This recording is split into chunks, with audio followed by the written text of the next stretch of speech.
sí. Buenas tardes. Vamos a esperar un par de minutillos que se conecte la gente y empezamos. Pero espérate que no hay nadie conectado. Por eso, pero...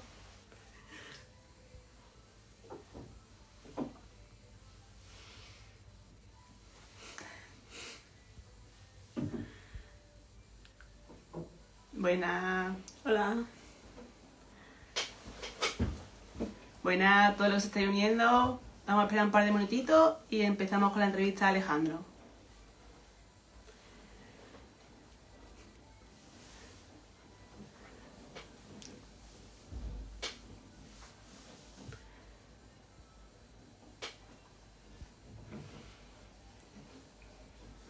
Alejandro se está preparando y ya mismo viene. Buenas.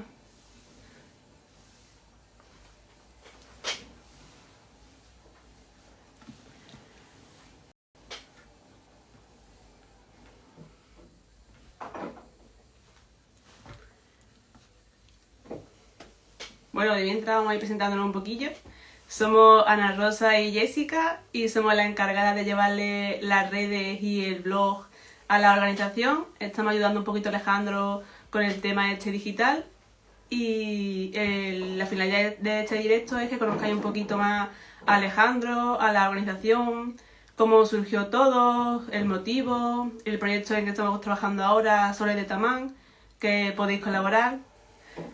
En el perfil que está en nuestra descripción tenemos abierto el crowdfunding y podéis colaborar para que las personas de Tamán tengan la vida un poquito más fácil, porque ahora mismo está un poquito complicada, y que todos tengamos un poquito los mismos derechos y oportunidades.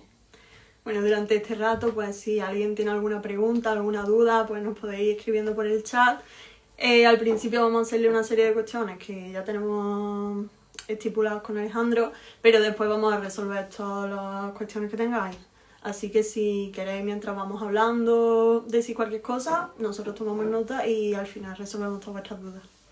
Sí, que aunque dejéis las preguntas y veáis que no nos estamos contestando en el momento, al final del directo recapitularemos los comentarios y resolveremos todas las dudas que vayan surgido durante toda la entrevista.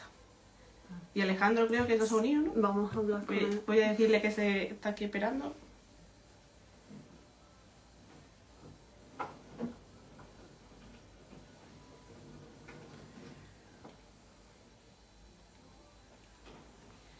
Que ya con 3 minutitos yo creo que ya la gente está conectada y podemos ir empezando.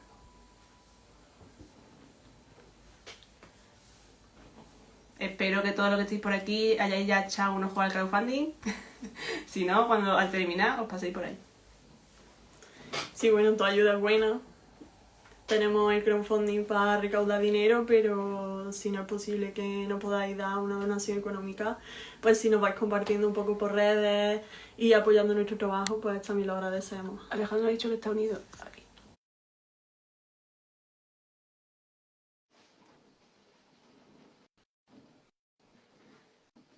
Te he invitado, Alejandro.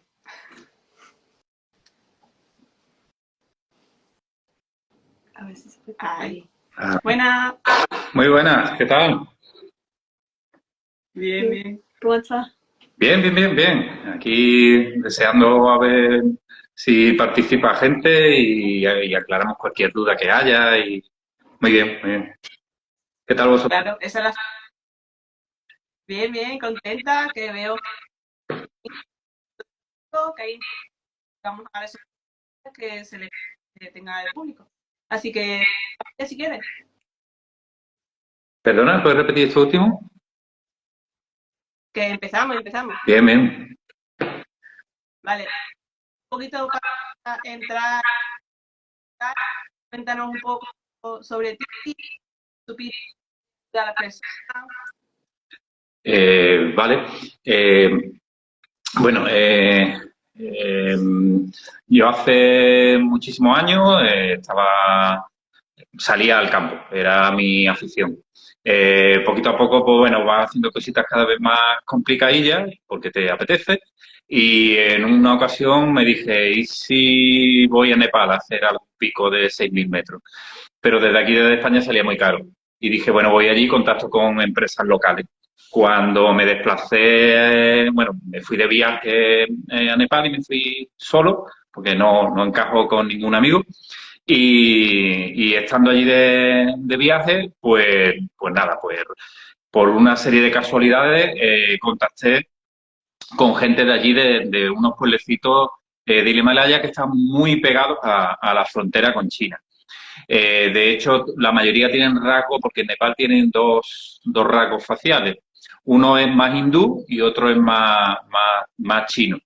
Ellos son, la mayoría tienen rasgos más chinos porque todos esos pueblos, la mayoría de la gente proviene de lo que era antiguamente el Tíbet, que era un país que estaba situado entre China y Nepal.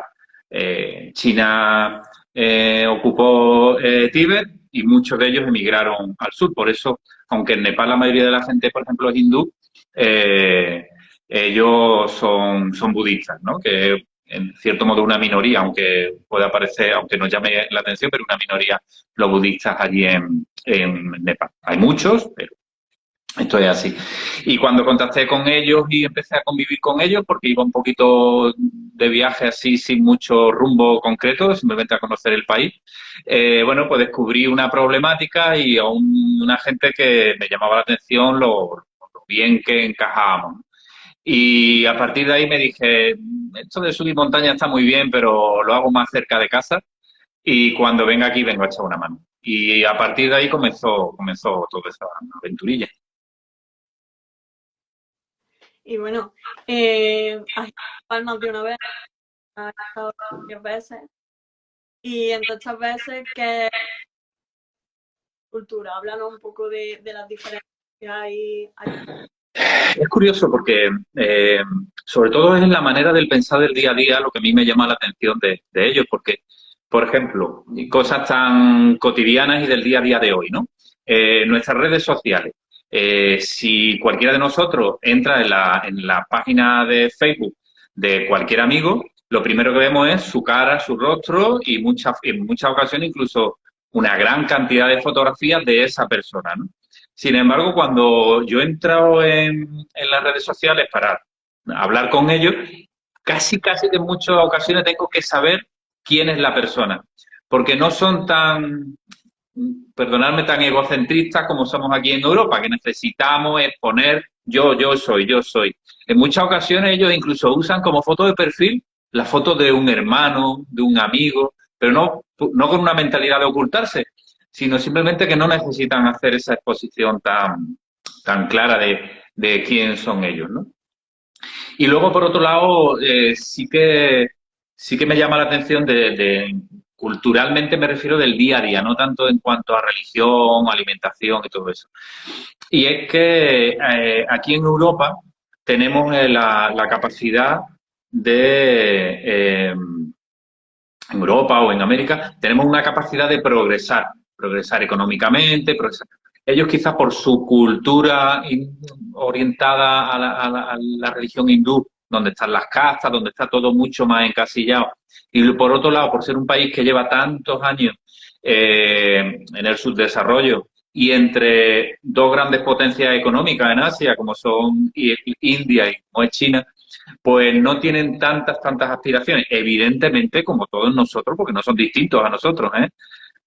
Ellos tienen deseos de progresar, pero luego no tienen una competitividad que tú la palpes tanto, ¿no? Y en el trato contigo no es como en otros lugares donde yo he viajado al extranjero, donde el europeo es un euro con patas, ¿no? Que tú te ven, es un euro con patas, ¿cómo le puedo sacar dinero? Y allí, aunque lo necesitan, en muchas ocasiones incluso han rehusado mi aportación económica. Y yo los veo, algunos tienen grandes necesidades y otros simplemente subsisten. Y aún así se han comportado así. Y eso aquí ni siquiera lo espero. Pues ya nos has hablado un poco de lo que más te ha hecho. Si quieres contarnos algo más, ya nos en tu viaje a Nepal. Pues mira, es que hay muchas, claro, porque cada vez, por ejemplo, en los viajes, como ya comenté en una ocasión, pero en un vídeo, pero no lo desarrollé mucho.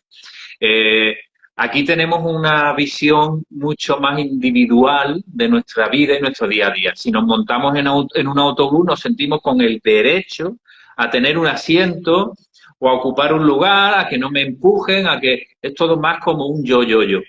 Sin embargo, allí tienen asumida que la situación de que tienen que desplazarse en autobús y que en el autobús no caben todos, pero tienen que caber. Entonces recuerdo que en uno de los viajes, porque allí las carreteras hasta la zona donde está la etnia Taman, que es donde nosotros estamos echando una mano, las carreteras realmente no están asfaltadas, son como las pistas forestales que tenemos nosotros por aquí, ¿no? Por el campo, que es todo de tierra.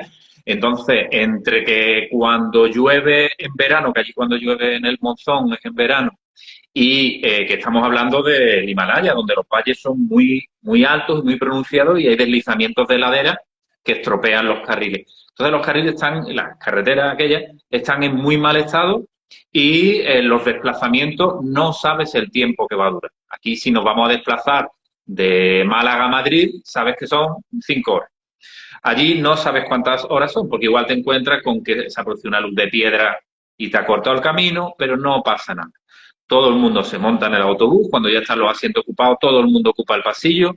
Cuando ya está ocupado, y aquí es donde empiezo a contar ya un poquito lo que a mí me pasó, se te sienta una señora en el apoyabrazo tuyo ocupando parte de tu asiento. Entonces tú ya tienes que estar un poquito doblado. Luego el de al lado se te duerme y no tiene reparo. Echa su cabeza en el hombro, no tiene tampoco mucho espacio. Y cuando ya no cabe más gente, la típica imagen que vemos, se suben sobre el techo. Lo de subirse sobre el techo a nosotros nos resulta exótico y mira qué gracioso. Para ellos es, oye, que quiero llegar y tengo que llegar de cualquier manera. Y ellos, igual que nosotros, también sufren cuando van ahí arriba. Y si se marea uno dentro de un coche, imaginaros la parte alta del autobús, que el balanceo es mucho más grande. Oye, pues la ventanilla la tienes que llevar cerrada, porque el de arriba igual se marea, igual te baña. Pero sin embargo, todo el mundo dentro lleva una naturalidad a lo largo del recorrido y nadie protesta porque me estás apretando, me estás empujando o porque me has puesto una cesta de la compra sobre mis piernas sin preguntar. Te lo colocan porque todos entienden que este es el medio para llegar. Eso aquí no lo vivimos. Y bueno, como esa, pues, otra anécdota, por ejemplo, sería tras el terremoto que sufrió Nepal fuerte, yo mismo Sin Fronteras fue a echar allí una mano y llevamos ropa para los niños más pequeños y material escolar, ¿no? Bueno, pues esta ayuda que llevamos hasta allí, que no fue fácil, porque bueno, en aquellas circunstancias había que buscar lugar donde comprar todos esos materiales, en fin. Pues bueno, yo hablando con los amigos que ya tengo allí en Nepal, les dije, mirad, me sabe mal ir a veros en las circunstancias que tenéis tras el terremoto y irme yo a un hotel a dormir. Entonces, por muy barato que sea, me sabe mal. Venga, yo me voy a vuestra casa. Eso que desde aquí se ve muy honorable, muy, oh, qué bien. No es lo mismo cuando llegas allí. Cuando llegas allí no estamos acostumbrados a dormir en una chabola, a dormir en una cama sucia, a dormir en una casa que está completamente inundada de humo, porque vivían en ese momento en chabolas, se habían quedado sin casa, lo mismo que nos podía ocurrir a cualquiera de nosotros. Y recuerdo que mi amigo Gombo me repetía, hay que tener en cuenta que mi inglés no es nada del otro mundo, el de él tampoco, yo con mi acento andaluz y él con su acento nepalí, o sea, que nos entendamos es casi un milagro. Y Gombo me repetía algo, es que mouse, mouse, yo no lo entendía, hasta que él me empezó a explicar algo así como Mickey Mouse. Y digo, ¿qué me está diciendo de Disney? No, lo que me estaba diciendo era que por la noche iban a rondar ratas alrededor mío. Porque la única habitación donde yo dormía con los niños, yo dormía en una cama, los niños dormían en otra, ellos se buscaron otro lugar donde dormir para dejarme su cama y por la noche yo escuchaba las ratas. Claro, eso lo escuché un ratito, cuando después de un viaje que dura 12 horas, más otras 10 horas en autobús hasta el lugar donde vamos a ayudar, escuchas la rata un par de horas y luego ya duerme y te olvidas. Pero se nota las circunstancias allí ahora han mejorado algo, afortunadamente, pero la vida allí es otro mundo, no se parece en nada a lo que afortunadamente tenemos por aquí. Muy bien. Y Y bueno, sí, dime. súper. No, paradme porque si no me pongo a contar anécdotas. Me pongo a contar anécdotas de allí que, bueno, que hay un montón. También recuerdo en una ocasión, y ya por contar algunas sí, que recuerdo que yo tenía que bajar del pueblo de los pueblos estos donde está el Himalaya, allí arriba no llegan coches, ¿vale? Entonces teníamos que bajar andando hasta Siabrubesi, que es un pueblecito a donde sí llegan ya coches, llegan autobuses. Nepal con India, por alguna circunstancia política, India le cortó el suministro de combustible y entonces no había combustible para los vehículos y tampoco para las cocinas, porque muchas cocinas allí funcionan con combustible. Entonces, de repente me vi con que tenía que bajar hacia Brubesi, desde allí coger un coche, un taxi que me llevara hasta Katmandú, que es la capital de Nepal, y poder coger el avión. Yo tengo familia, yo voy allí en mis vacaciones, con mi ahorro, no tengo margen de maniobra. Si no llego al trabajo, me quedo sin trabajo. Pues de repente me encuentro con que después de bajar andando desde el pueblo, desde Chilimé, que es el pueblo, hasta Siabrubesi, me encuentro con que los taxistas me dicen que no pueden llevarme a Katmandú, que no hay gasolineras abiertas y que no me pueden llevar. En ese momento, pues yo no sé qué hacer, me empiezo a agobiar, ellos se lo toman todo con una calma inmensa, ¿no? Como pasa, por ejemplo, en Marruecos, como pasa en muchos sitios, ellos con mucha tranquilidad, y yo me vi allí pues, un poco siendo responsable de Gombó, de mi amigo Gombó, de su mujer Lakpa, de sus 3 hijos, y ellos, como no sabían que cuando bajaran a Katmandú, que iban a visitar a familia, tampoco llevaban combustible, Gombó llevaba al hombro una bombona de butano. Había bajado andando desde el pueblo hasta allí. Y yo me veía y digo, bueno, y ahora yo, ¿dónde meto a esta familia? No, ¿cómo les doy de comer? ¿Cómo nos apañamos? Al final, se acercaron a mí con un tono así un poquito semimafioso, diciéndome, oye, ¿tú estarías dispuesto a echar gasolina en mitad del camino en el mercado negro? Claro, hay que tener en cuenta que estamos hablando de un país extranjero donde tú no sabes qué cosas son ilegales, cuáles no, qué repercusión tiene. En ese momento empecé a pensar, las cárceles en Nepal no creo que sean muy buenas.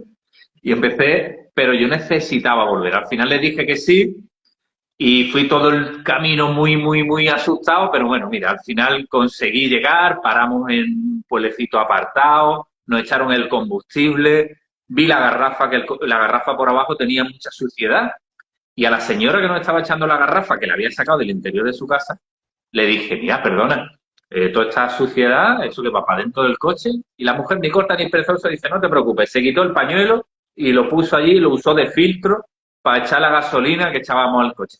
La cuestión es que de una manera o de otra conseguimos llegar todos.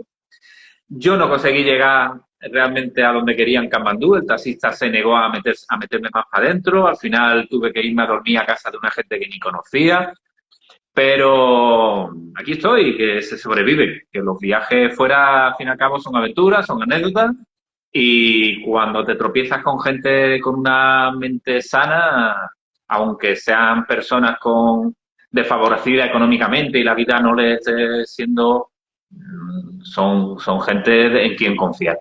Y la gente en Nepal en general son gente en quien confía. Y ya está, no me hagáis contar muchas anécdotas que no paro, ¿eh? No te preocupes, bueno, ya que has hablado un poco de tu puedes hablarnos un poco más de la organización, de por qué tienes este nombre, de lo que te realmente por esta. Vale, ok. Mira, a ver, yo mismo Sin Frontera surge de casualidad. Cuando yo comencé a bajar, bueno, o sea, de ir a Nepal a echar una mano, o bajar a Marruecos a llevar ropa y juguetes para niños, bueno, pues yo lo hacía con mi furgoneta, con mi tiempo libre, mis vacaciones, mi ahorrillo y bueno, creo que es algo que hay que hacer y simplemente iba y lo hacía. Y me llamaba mucho la atención porque había gente que me preguntaba, oye, ¿y tú no estás con una ONG grande? ¿Tú no, esto que lo haces con la Cruz Roja? Y yo les decía que no, que bueno, que a mí me parece que que hay que ayudar y que simplemente pues lo hago. Y que en algunas ocasiones el viaje lo hago exclusivamente para una ayuda humanitaria y en otras ocasiones simplemente donde voy de viaje ya voy con esa mentalidad. Y entonces, además de llevar mi maleta, pues procuro echar pues algo que yo crea que puede ser necesario allí a la gente que vive. Pero me llamaba aquello mucho la atención. Y llegó un momento en el que, de una manera así fortuita, dije, no, yo mismo sin frontera, detrás mía no hay nada. Pero a partir de ahí ya comencé a pensar que, bueno, que quizás sí que habría que crear una asociación a ser posible sin cuota económica, porque el objetivo no es gestionar dinero, no es gestionar una gran cantidad de recursos, sino el objetivo es que todas aquellas personas que realmente quieren ayudar a quien sea, tengamos un punto de encuentro. Y ese punto de encuentro podría ser la asociación. Que si es necesario recaudar fondos, como es en este caso para el crowdfunding que tenemos, para construir placas solares en Nepal para calentar agua, oye, pues mira, pues genial, nos unimos, lo hacemos y tenemos por lo menos un punto de encuentro, un nombre, o incluso si hubiera que pedir en alguna ocasión una subvención, que en principio no es la idea, pues lo hacemos.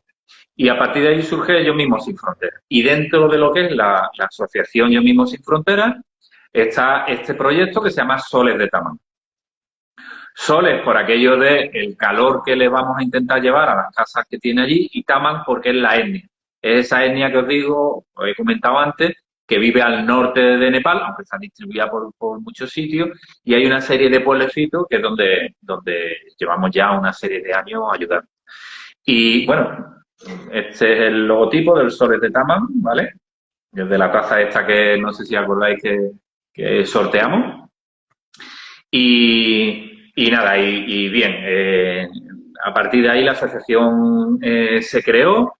Ahora mismo tenemos un proyecto que se está empezando a fraguar desde la asociación precisamente para movernos a través de la Comunidad Económica Europea, para fomentar que desde la Comunidad Económica Europea se puedan destinar fondos a la ayuda de esta gente, ¿no? De estas familias que viven allí. El proyecto está comenzando todavía, no es algo que esté... pero poco a poco en las redes sociales vamos a ir dando noticias sobre ello, de cuáles son los pasos que vamos a dar y darle difusión. ¿Por qué Nepal? Porque sí. Ya está, no hay más. Pero vamos, quien dice Nepal, ya os lo he dicho, es Marruecos o es el vecino del Quinto Izquierda. No tiene mayor historia. Simplemente, oye, que los que sintamos que yo puedo hacer cosas sin necesidad de tener una asociación detrás, pues que lo hagamos y sin mayor historia. Y lo vas a hacer con aquellas personas con las que te vas tropezando. Y hasta que alguien quiere colaborar en este proyecto en concreto, genial. Que alguien tiene un proyecto y a mí me gustaría apoyar cualquier otro tipo de proyecto humanitario o incluso cultural también, pues venga, pues adelante. Nos ponemos y entre todos nos ayudamos. Eso sí, que nadie espere un aporte económico, una gran infraestructura. No. Esto es Yo Mismo Sin Fronteras. Precisamente huye de esas grandes organizaciones que son muy buenas, que hacen muy buena labor, pero la filosofía que aquí tenemos es que cualquier euro que entra no va destinado a ningún sueldo o a ningún mantenimiento de infraestructura ni nada. Todo dinero que entra va destinado al proyecto, a las personas, y que no se destine nada al mantenimiento de esa infraestructura, sin desmejorar las grandes ONG que hacen una labor genial. Sí, ahora has hablado un poco de los proyectos y estás con el Soles de Tamán. Si nos puedes comprar la inversora. Perdona, esta última frase no la he escuchado bien. Se Que si nos puedes el proyecto con el que no te escucho. Quizás está un poquito alejada del micrófono. pues sí. Ahora, No, pero bueno, si lo repites otra vez seguro que lo entiendo. Soles de Tamán. ¿La última palabra no la he entendido? Que nos explique un poco sobre... ¿Sobre el proyecto? Vale, ok, bien. Vale. El proyecto en sí de Soles de Taman surge porque, a ver, primero es que hay que conocer un poquito cómo son aquellos pueblos, ¿vale? Aquellos son unos pueblecitos son casas de adobe, ¿vale? Y las calles no tienen asfalto, no hay acera, no hay saneamiento público para cuando llueve, el agua simplemente discurre por las calles que son de tierra. En las casas no hay un sanitario, no hay váter, ¿vale? No hay grifo en las casas no tienen agua.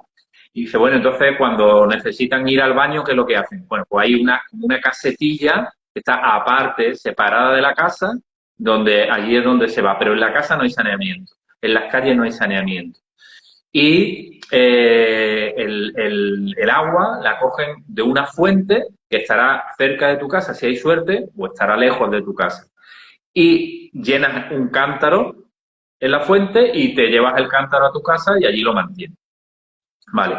Ahora, para calentar ese agua, teniendo en cuenta que no tienen termo, porque no tienen agua en las casas, lo que necesitan es cortar leña.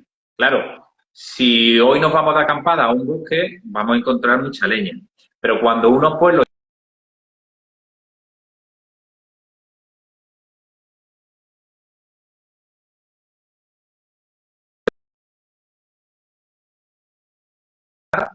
cada vez la leña estará más lejos. De hecho, no solamente calientan la leña, no solamente usan la leña para cocinar, si se quieren lavar en invierno también tienen que hacerlo así. Entonces, si quieren hacerse un té, cualquier cosa, porque apenas hay suministro eléctrico o no hay.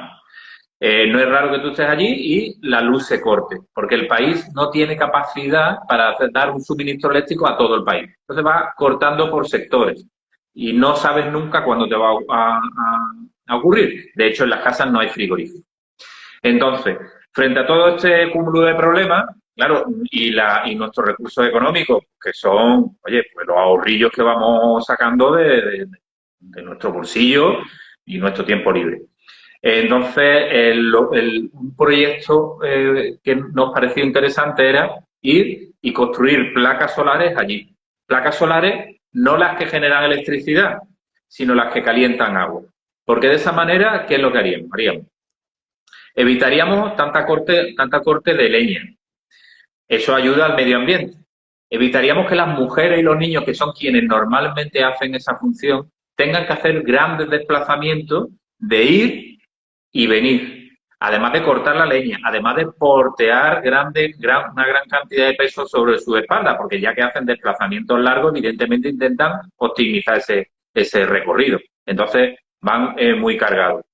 Y a la vez, y mejorar las condiciones higiénicas de allí. Tener en cuenta que cuando vemos nosotros gente en el tercer mundo sucia, porque están sucios, no están sucios porque ellos quieran, están sucios porque las condiciones del medio ambiente en el que viven no son limpias. Y no son limpias porque no pueden, no porque no quieren. No, ellos no son sucios. Las circunstancias lo llevan ahí. Entonces, si tú te lavas y nada más lavarte, todo tu entorno es polvoriento, está sucio, tú vas a durar poco.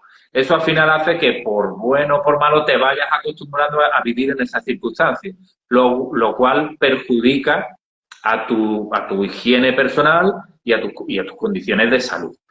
¿Cómo podríamos mejorar esto? Llevándole agua caliente. Pero ¿qué ocurre? Si llevábamos placas solares para calentar agua, además del coste inasumible por nuestra parte, esto hacía que si se rompía, ¿quién arregla aquello? Entonces, la siguiente alternativa a este proyecto era construir placas solares con materiales que se pudieran encontrar allí, construirlas con la gente de allí, con hombres o mujeres de allí que nos ayuden mientras la estamos construyendo, porque de esa manera nos ven y aprenden. Y en el caso de que se rompa, sabrán repararlo. Y en el caso de que quieran tener más, sabrán construirlo. Y todo eso va a generar que progresivamente, o esa es la idea, progresivamente, la calidad de vida de las mujeres y los niños sobre todo mejore, las condiciones higiénicas de todos mejoren, la deforestación disminuya y esperamos que, bueno, pues que esto sea simplemente el germen de lo que podría pasar allí. Además, en Nepal hay un problema. Nepal es un país que vive en el tercer, que es del tercer mundo, pero eh, sufre los avances del primer mundo. De manera que, aunque el plástico ha llegado, el reciclaje del plástico y la recogida de plástico y todo eso no. Entonces, muchos de sus paisajes, por desgracia, se están deteriorando mucho por la acumulación de esa basura. ¿Cómo podíamos ayudar también con esto? Vale, pues parte de las placas solares para calentar agua que vamos a construir, parte será material que hay que comprar, porque hay que comprar tuberías, pero vamos a utilizar botellas de plástico que abandonan muchos turistas en los recorridos que hacen por la zona. De manera que vamos a ir eliminando residuos y además le vamos a dar una salida, ¿no? Una productividad, digamos, a ese residuo. Y básicamente es esto. ¿Cuántas placas vamos a montar? Querríamos muchas. Tenemos dos limitantes. El primero es que hay materiales que hay que comprar y hay que transportar desde la capital Katmandú hasta allí y luego portearla en la espalda hasta el pueblo. Ese sería un primer problema. Por eso el crowdfunding ojalá podamos obtener el mayor número de aportes. Hasta ahora han sido ciudadanos, ya hay algunas empresas que están empezando a estar interesadas. ¿Por qué? Porque esas aportaciones económicas les van a desgravar en Hacienda, por lo tanto esas aportaciones económicas no van a representar un coste tan grande para las empresas y a la vez en los depósitos de agua vamos a incluir el logotipo y durante todo el desarrollo mediático que vamos a procurar hacer y todas las imágenes de todo el proyecto va a aparecer el nombre de esas empresas. Ese sería el camino. Luego hay otro limitante. Y es que quienes vayamos a ir a hacer aquello vamos a ir en nuestras vacaciones. No vivimos de la asociación, vivimos cada uno de algo. Yo soy bombero, otro pues será carpintero, cada uno, y entonces claro, tiene el tiempo de vacaciones que tiene. Y bueno, pues no vamos a poder construir más allá de lo que las horas que podamos echarle. Calculamos que podremos echarle unas 11 horas diarias de trabajo construyendo placas y ya va a depender también del número de placas que podamos comprar, que para eso esperamos que nos echéis una mano. Y ya está. Nos parece antes de que las placas y me gusta saber, ya saber un poco de dónde yo esto, cómo es que esto es posible, ¿eh? De dónde sale la idea de este tipo de placa. ¿Cómo surge la idea? Básicamente surge en un momento en el que, bueno, dio la casualidad de que un autobús que iba hacia el pueblo, pues en aquellas carreteras que son tan malas, se despeñó. Fallecieron todos los del autobús, porque allí las caídas son en valles y pude estar con ellos durante varios días, porque los funerales allí duran 3 días, ¿vale? Y bueno, pues pude estar con ellos. Durante todo el tiempo ese que estuve con ellos, pues había muchos momentos de meditación, oraciones, bailes, ceremoniales. Y durante todo ese tiempo era un tiempo en el que yo estaba como muy parado, como muy observador de todo lo que aquello ocurría. Además tampoco podía hablar con nadie porque este viaje lo hice solo y entonces pues observaba. Y en esto que observaba me di cuenta de que quien se lavaba en la fuente pública. Claro, caí que si no hay baño para ir a hacer popó, tampoco hay un baño ni una bañera. Luego se tienen que lavar no en sus casas porque, claro, no tienen un lugar por donde se vaya el agua, ¿vale? No tienen tampoco un lavabo, eso no existe dentro de las casas. Y entonces se lavaban en la fuente. Pero ojo, el agua de esa fuente es un agua del Himalaya que viene del deshielo de más arriba. Es un agua realmente fría. Y cuando yo veía allí a algún niño llorar del frío, la madre corriendo lavándose, las mujeres lavándose el pelo, que allí, por la costumbre, suelen ser de pelo largo, y las veía cómo realmente lo pasaban mal, me dije, entre esto, la higiene, la leña, necesitamos echar una mano. Y en concreto, una niña que yo conozco a sus padres, cuando vi a su madre lavar a la niña allí en la fuente, en mitad de la calle, daba igual si hacía frío o calor, porque tocaba lavarse en mitad de todo el mundo, ahí fue cuando me dije, esto ya no es una cuestión de comodidad, ni de, es una cuestión de necesidad. Y los niños aquí no tienen, los niños allí no son ni mejores ni peores que los nuestros. Simplemente son niños que han tenido la mala suerte de nacer en un lugar precioso, pero sin recursos. Y ellos no tienen culpa de ese sufrimiento. Y dice, oye, pues mira, si le podemos echar una mano, yo no pretendo cambiar Nepal, no voy a cambiar el país, no voy a cambiar la sociedad, no voy a hacer que el tercer mundo como tal desaparezca. Oye, pero si puedo ayudar a un grupo de personas, pues oye, pues magnífico. Y si hay gente que echa una mano y colabora, oye, pues fantástico y damos un pasito más y nos sentimos todos mejor. Ellos vivirán más cómodos y yo con mi conciencia por lo menos vivo mejor. Y así surge el proyecto. ¿Y vas a realizar algo, viajar a Nepal? Sí, la idea es viajar, porque allí, a ver, el clima en Nepal es distinto al de aquí. Ya no me refiero a que allí nieva en las montañas, eso no. Aquí en España, por ejemplo, cuando es verano hace mucho calor o hace más calor y no llueve. Sin embargo, en Nepal y en aquella zona, en verano es cuando viene el monzón, que son unas lluvias torrenciales. Entonces no es el momento para ir. Ya no solo de un punto de vista turístico, comodidad, sino que cómo vamos a montar placas solares en un momento en el que llueve torrencialmente, las carreteras están en una circunstancia muy mala, el camión que nos tocará alquilar para llevar todos los materiales desde Katmandú hasta allá arriba, veremos a ver si es capaz de llegar. Total. Entonces, todo eso nos complica. Entonces, la mejor época será primavera y otoño. Esperamos que COVID, nuestro mal amigo COVID, nos eche una mano y este año nos permita viajar. Yo voy a ir, aunque haya COVID. Afortunadamente para mí, tendré 3 y no sé si para esa época 4 vacunas. Usaré mascarilla. Por otro lado, las poblaciones allí son poblaciones muy aisladas, que se tendrá muy localizada la gente que esté enferma. Me llevaré los aparatitos estos para ver si yo también he cogido el COVID, medicamentos, que evidentemente como en otras ocasiones dejaré allí antes de venirme, todo lo que lleve, pero bueno, esa es la circunstancia que se vive. Vamos a ir primavera, octubre, esperamos, o sea, otoño. Yo espero que sea más en otoño. También depende de cuándo me den las vacaciones. Claro. Y bueno, has hablado de que hay varios, que los pueblos, estas placas se van a construir en un único pueblo o se van a distribuir en varios. Vale, bueno, no, vamos a intentar que sea en varios pueblos. Hay que tener en cuenta que las placas no se van a construir en casa de alguien, sino que van a estar precisamente junto a la fuente pública, para que todo el mundo pueda utilizarlo. Pero no hay tanta fuente. Es curioso, porque a pesar de estar en el Himalaya con tanta nieve y tal, realmente no hay tantas fuentes. Porque los pueblos no son tan grandes y tampoco hace falta tener una fuente, con que ponga 1 o 2 o 3 fuentes en el pueblo ya es suficiente.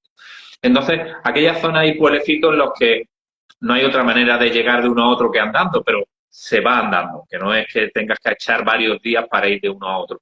Mejor echar una mañana o a lo mejor echar un día en ir andando, pero se puede. Entonces, el objetivo es poner al menos una en cada uno de los pueblos para que llegue la idea, esa comodidad y ese aprendizaje a cuantas más comunidades de aquella zona, mejor. Entonces, empezaremos seguramente en un pueblo que se llama Chirimé y seguramente que seguiremos en Katla, Gorjum, quizá en una zona que se llama Tatopani, que en esa zona tenían aguas termales. Hay que tener en cuenta que allí confluyen las placas tectónicas y por eso está el Himalaya, y entonces eso genera mucha presión, una alta temperatura y hay aguas termales en algunos sitios. Sin embargo, hubo la mala suerte de que en ese lugar donde había unos grandes baños, porque salía agua caliente en un sitio con mucho encanto, cuando se produjo el terremoto, se produjo un desplazamiento de los materiales geológicos y ha dejado de salir agua caliente. Entonces, todo el mundo que vivía allí con esa comodidad y eso, Eso ya ha desaparecido. Entonces, si pudiéramos llevarlo hasta allí, mejor. El problema es que Tatopani está en un lugar realmente lejano, realmente alto, y no se me ocurre cómo vamos a llevar hasta allí los materiales. Es verdad que los nepalíes son gente muy aguerrida, los hombres tienen una capacidad física muy grande y podrán portear, pero hay que pagarles, porque no deja de ser para ellos un trabajo y a mí me parece lógico que si lo hacen lo cobren y además de esa manera me aseguro que todo aquel que está un poquito reticente con el proyecto o no muy interesado, el mero hecho de que va a cobrar va a hacer que esté allí y aprenda. Y cuando aprenda se dé cuenta del beneficio. Pero bueno, sobre la marcha.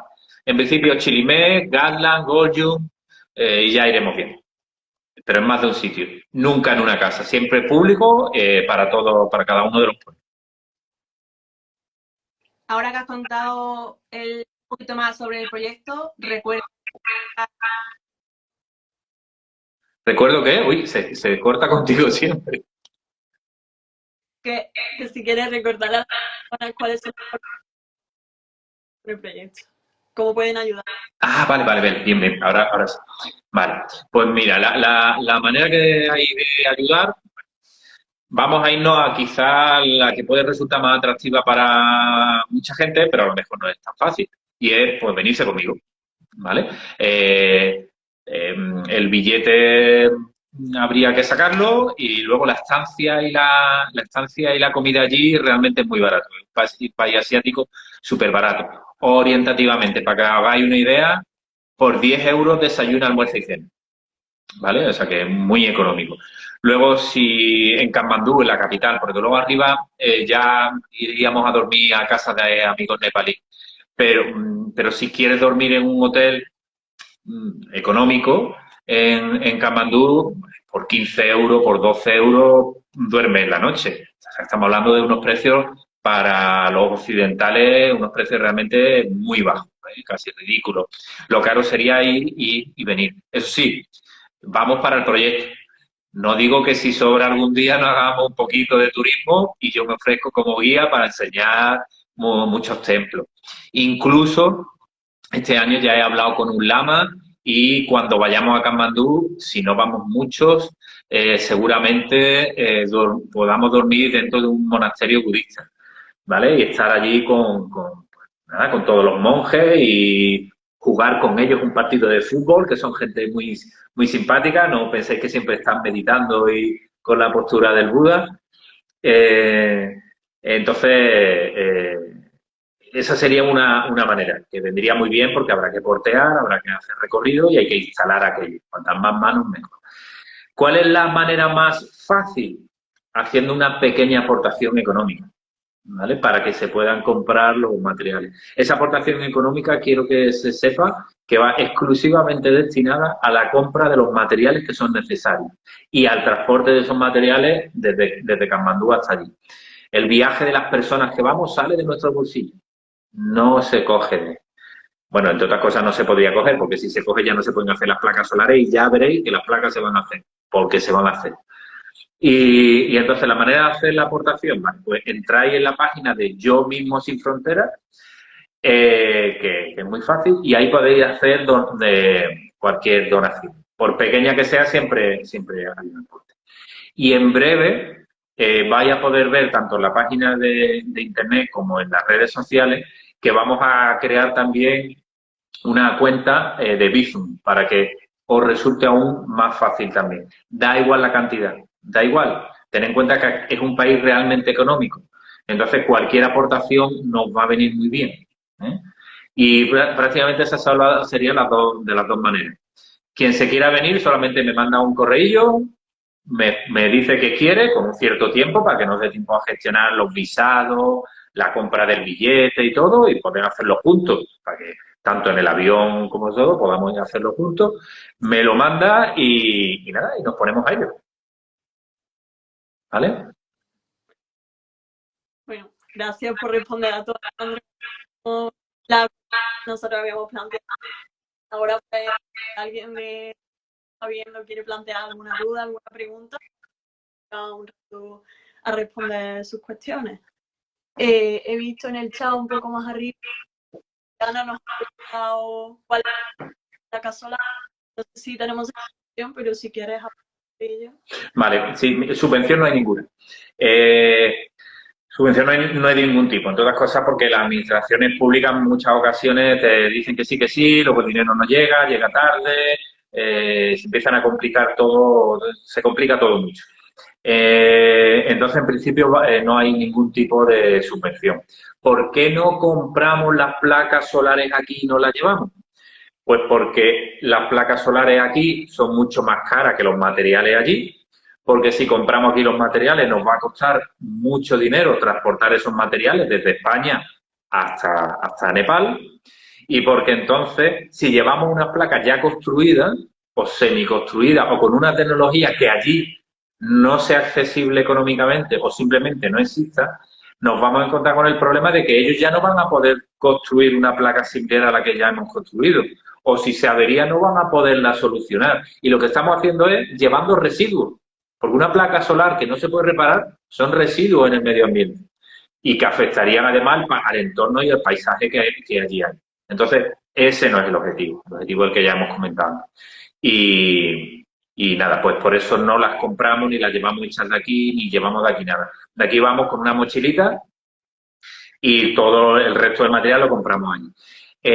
Para eso ya hay un par de amigos de nepalíes que viven en Katmandú y un lama que vive en la zona de los pueblos Taman, que bajará a Katmandú y que ellos serán realmente mi guía para ir a comprar esos materiales. Ten en cuenta que yo, Katmandú, soy un turista como cualquier otro. Yo, si me dices dónde están los hoteles y los bares, pues te digo sí, aquí y allí, porque sé dónde están. Pero, porque además están todos concentrados en la zona turística. Pero para ir a una ferretería, no. Y allí las tiendas no son como aquí en el mundo occidental, que tienen un luminoso, que te explica que tú desde fuera ves el escaparate. Aquello es todo mucho más rústico, por decirlo de alguna manera, y tienes que saber dónde ir. Por otro lado, ellos me ayudan a que me saquen un precio más económico, a que no me traten como un extranjero que a lo mejor podríamos no tendríamos por qué hacerle una rebaja en la compra. Entonces realmente ellos me harían de intermediario para que todo funcione y se pueda hacer mejor. Cuanto más barato sea, mayor número de placas solares vamos a poder montar. O el depósito de agua para almacenar el agua de la placa solar, a lo mejor podemos comprarlo en vez de un tamaño aún más grande, para poder almacenar mayor cantidad de agua, ¿vale? Entonces, por eso no las compramos desde aquí bueno, las subvenciones por el momento no hemos recurrido a ellas. Sí que estamos tocando puertas de empresas que quieran apoyar el medio ambiente y apoyar a una mejor vida de mujeres y niños, sean de donde sean. Y todos estos materiales, aunque sea de hecho, pero van a ser muy pesados, muy difíciles de trabajar. ¿Qué quieres saber? Vale, lo más difícil de transportar serán las tuberías, porque habrá que cortarlas in situ para hacerlo, porque se hace allí a medida, es todo un poco artesanal. Unos tableros de madera grande, que son los que harán el cajón con el que se hace la placa solar, y los depósitos de agua. Entonces, si tuviéramos, es que por pocas placas que tengamos que montar, tendremos que transportarlas en un camión. Tendremos que alquilar que alguien nos lleve todos esos materiales de ida. De vuelta no va a venir nada, porque ya procuraremos que quede. Y el material que sobre, procuraremos dejarlo allí para que sirva para posibles reparaciones. Después habrá que poner una plancha de metacrilato sobre la caja donde va el serpentín, que cuando le da el sol calienta el agua. Esas planchas son grandes, no nos van a caber en un coche. Tampoco es muy seguro meter materiales dentro de un coche en unas carreteras llenas de baches, donde en cualquier momento esos materiales te pueden golpear o en el caso de un accidente sería muy, muy peligroso. Hay que tener en cuenta que no recuerdo en qué viaje, recuerdo que hubo una luz de piedra que cayó desde arriba, desde la montaña, y recuerdo que nos golpeó el coche, la luz de piedra, nos desplazó el coche, casi nos tira por el terraplén, Recuerdo que me bajé con las piernas temblando literal, que yo decía, me voy a sentar porque no sé, porque vi que me quedaba allí. Si ocurre cualquier tipo de accidente en ese recorrido, lo mejor es que estemos solamente personas dentro y no con objetos. Inevitablemente tenemos que alquilar un camión. Todo eso son costes. ¿Cuánto vale todo eso? No es fijo, por desgracia. Nepal, como comenté al principio, es un país que vive entre dos grandes potencias económicas y poca capacidad de negociación. Tú puedes negociar cuando hay un equilibrio entre las dos fuerzas que negocian. Cuando una es más fuerte, aquí no hay nada que negociar. Esta somete a la pequeña. Entonces, Nepal tiene muy poca capacidad de negociar. Y las fluctuaciones económicas dependen mucho de lo que le digan desde los países potentes que tienen. China al norte y India al sur. Fundamentalmente India. Y digo fundamentalmente India porque Nepal empieza en una zona llana, pegando a India, y comienza a subir hacia el Himalaya. Atravesar para pasar a China implica pasar por puertos de montaña. Ese recorrido es más difícil y es más costoso. Los recorridos son más sinuosos por las montañas, es más difícil. Desde la India es más fácil. Hay que tener en cuenta que, aunque todos cuando pensamos en Nepal siempre pensamos en Himalaya, Everest, al sur de Nepal hay, por ejemplo, un parque nacional que se llama Chitwan, y en Chitwan hay rinoceronte, hay elefante, hay selva, que no es una visión muy típica de Nepal. Claro, pero atravesar esa zona con un vehículo para transportar combustible, materiales o lo que sea, realmente es más fácil. Entonces depende mucho de la situación socioeconómica que tengan y de negociación económica que tengan entre ambos países. Y los precios fluctúan. Así que esperemos que pillemos un buen momento para poderle sacar máximo partido al dinero que llevamos para gastar en las placas solares. Vale, pues si no hay más preguntas, os vamos a recordar que tenéis los mensajes de y en el link de por si Muy bien. Subiremos a las redes, quien haya llegado, no lo haya podido. Y si tenéis cualquier cuestión en cualquier momento, por redes, por la web, por cualquier... Sí, por favor. Y además, quiero que haya total transparencia en el proyecto y vamos a ir explicando todo lo que se hace. Vamos a ir demostrándolo con fotos, con vídeos, durante la compra de los materiales en Nepal, el recorrido, todo. Entonces, no os cortéis un pelo, preguntad lo que queráis y pedid todo lo que queráis. Y muchísimas gracias. Y recordad, es muy fácil donar a través de la página web o a través del Bizum que en breve vamos a publicar. O sea que esperamos vuestro apoyo por pequeño que sea. Muchísimas gracias. Muchas gracias. Muchas gracias, Alejandro. Gracias. Hasta luego. Hasta luego.